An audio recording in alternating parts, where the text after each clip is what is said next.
that is the beauty of the book, but our government is that it updates somewhat regularly. And I'm going to stick to just the charter aspect of it. But the key here for me is the updating, is the ability to change.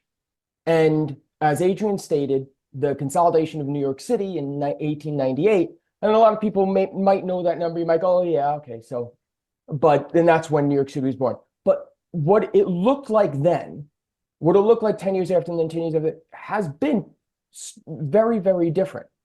And that's the beauty of our system, of how it is not static. It's a dynamic system.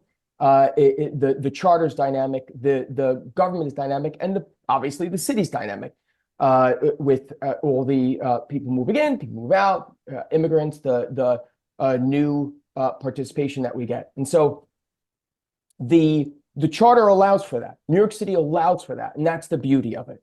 I'm going to back up just a little bit to just introduce this topic a little bit better. The 1989, the major charter revision of 1989, and the sort of the end of the Board of Estimate. So there are a few names here. When I was doing the research for this book, to update this book, I came across so many different names, so many dates, so many huge important cases or people that were instrumental in New York City, the greatest city in the world, and its founding, and what makes it great today, that I had never heard of before, or at least if I heard of it, it didn't stick with me. So, so what I'm talking about here is the Board of Estimate of City of New York versus Morris. Anybody know who Morris is? I didn't either.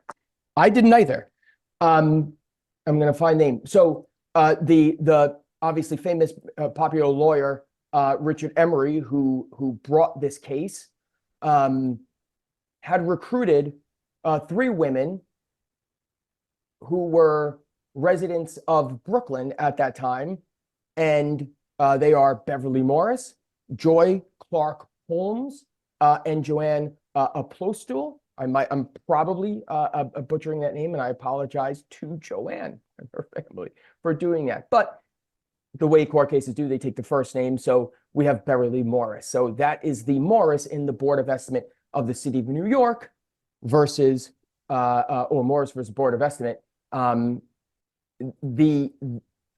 The other thing that I had learned that had jumped out at me that was fascinating was, I never really thought that New York City's government today, we really have, it was born out of the civil rights era. And so those who fought and who were on the right side of history during the civil rights era, I don't know if they ever thought that they would be responsible for changing, for a major change in updating how New York City is, the greatest city in the world. I don't think they had that in mind.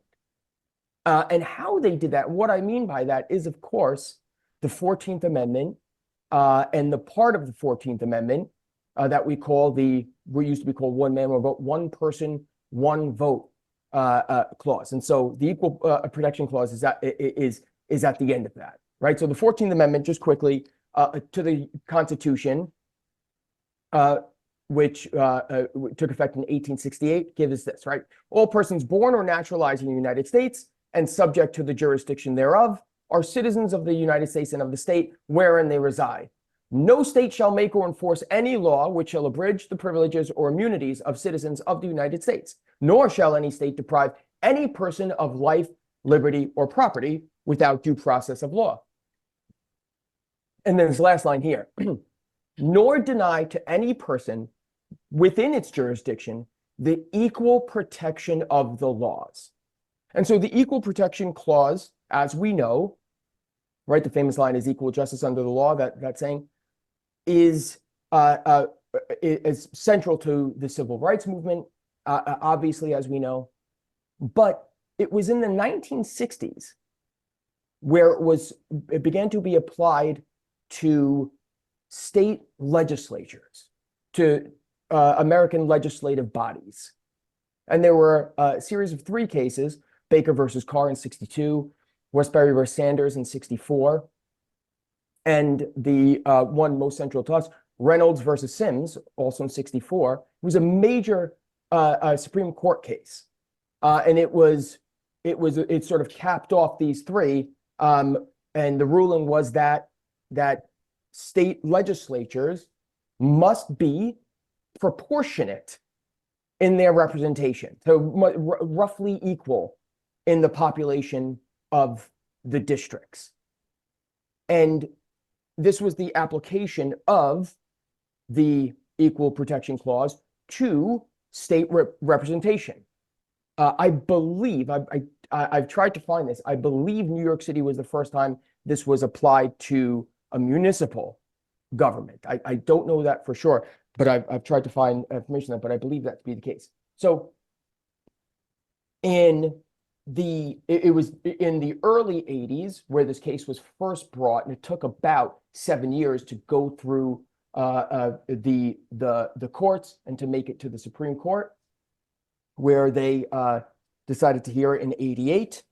And the Board of Estimate versus Morris, it gives us the application of the Equal Protection Clause to the city charter. And in question here, as Adrian stated, was the constitutionality of this weird body. So it's only 33 years ago, right? 34 years, 33 years, something like that, 35 years ago, where we had this other body that was so important, the Board of Estimate. And it was comprised of 8 members: the mayor, right, citywide mayor, citywide controller, the council president, as it was known at that time, and then the 5 borough presidents. Each of the 3 city officials had 2 votes, and the borough presidents each had 1 vote on this body. And the reason why we talk about this body, the Board of Estimate, it's the most important governing body that we don't know, right? So few people know about it because it's been 34 years, but it's quite possibly the most important government body that we really don't know. And so the Board of Estimate handled all of the major functions of New York City government. It handled all of the things that we now know of today as being under the purview of the mayor and the city council. It dealt with the city budget, land use, contracts. It was the most important body in New York. The issue here was about the voting representation on this body, and why, the question was asked before the court, the members, residents of Staten Island had the same amount of votes as the residents of Brooklyn, right? And that's where it violated the Equal Protection Clause.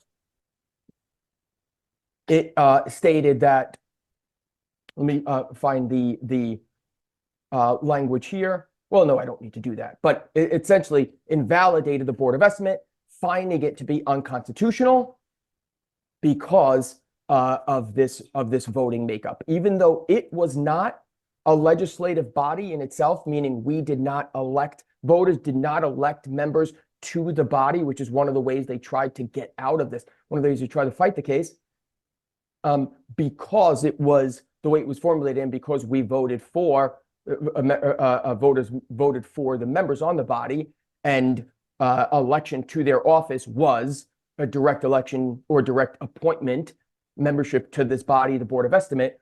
It was found to be considered to be a legislative-like body, and they were able to apply the constitutional provisions here under that law, and so that's how it was found to be unconstitutional, and that is how, and it was based on the Equal Protection Clause coming from the Civil Rights Movement, and it was the sort of culmination of the cases that were in which the Equal Protection Clause was applied to state legislatures or municipal legislatures. So the Board of Estimate in 1989, of course, as we know, in 1989. Let me just repeat. Let me just find my footing here and repeat again what was the structures here that were included in the Board of Estimate. So as of 1989, before it went down, there were, again, 3 citywide offices: the mayor, the president of the city council, and the controller. And they each had 2 votes, so they had 6 votes total on that. And then the 5 borough presidents, 1 vote each from each of the boroughs. Once that was abolished, and the Charter Revision Commission created the new system of government that we continue to have today, right? So it's only essentially only 35 years old, where we have the mayor, the public advocate, which essentially, in essence, is the president of the city council, from the old government, and the controller, and and separated the powers into a 51-member city council, in which the public advocate is a sort of ex officio non-voting member. The borough presidents are still around. As we know, the borough presidents still exist, but in the winners and losers column, you would put the borough presidents, the public advocate, in, I guess you wouldn't want to call them losers, but in those who at least lost genuine power, whereas the mayor and the newly created and newly empowered city council retained or kept all the power from the Board of Estimates, split that power. You know all about that already, essentially about the city council powers over legislation, land use, budgeting, and of course the mayor's executive functions, and the borough president, the role of the borough presidents, the community boards, and the public advocate in terms of essentially their bully pulpit power. While there's no direct legislative or real government administrative power, they do have the bully pulpit and play an important role in not only getting issues in the media and on the legislative radar, but also in serving voters and bringing other advocacy issues to light. So I want to stop there to see if we have any questions.